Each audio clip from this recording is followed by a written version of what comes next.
This is an extract from the Leader Coronavirus Daily podcast by the Evening Standard and hosted by me, David Marsland. To hear the whole thing, search for it on your podcast provider. We still don't know where COVID-19 came from. We still have no vaccine. The disease is still spreading. In the UK, we talk about its retreat. We're thinking about life after lockdown. But around the world, coronavirus is on the rise. Our editorial column says a united front will truly bring this pandemic to an end. There isn't a global plan to defeat a global virus. And that's the big weakness lurking behind the world's response. Until there's a vaccine or a treatment, individual governments have found themselves in the front line, especially after the World Health Organization struggled to justify its approach to China. Like a cruel searchlight beam, different nations have found themselves exposed at different times. At the start it was China, then Iran, then Italy, and soon after, Britain, which seemed global hotspots. Here, at last, there is hope. Infection and death rates are falling, although they are still high compared with much of the rest of Europe. That progress is encouraging, even if there are fears of an autumn second wave, which could see progress stalled.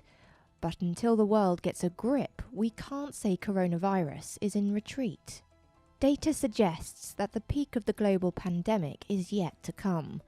While cases are dropping in Europe, they have soared in North and South America, in Brazil and Peru, for instance. Among organisations battling the infection globally is Save the Children. Their Director of Global Programmes, Gwen Hines, is with me now. Gwen, where are the hotspots right now that are experiencing the most severe cases of COVID-19? We're seeing a really mixed picture across the world. So you're seeing cases going up rapidly in places like Latin America, but you're not seeing a rapid increase in cases in Africa, but you've already got a lot of underlying issues there, like food security, that we're very worried about. And we know that when cases start to spike in Africa, that's going to be a real concern.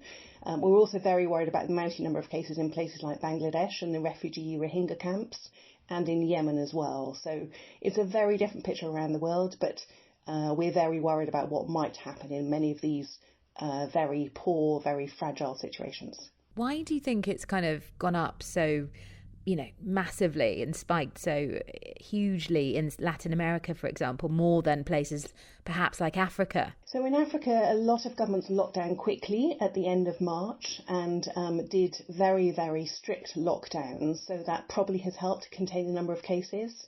In Latin America, a lot of governments haven't locked down. You think of somewhere like Brazil, where there's been very little done in terms of control and social distancing.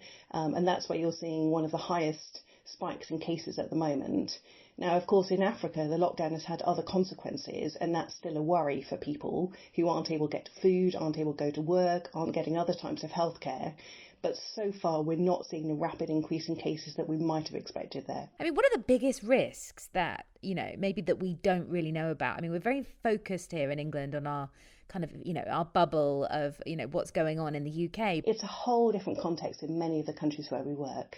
If we think of somewhere like Yemen, we have 24 million people who live hand to mouth and depend on emergency assistance. If the funding they normally get to help them do that through the British government's been strong in supporting them, other governments doing that, if that funding ends up being moved into other areas to support COVID response, what are those families meant to do?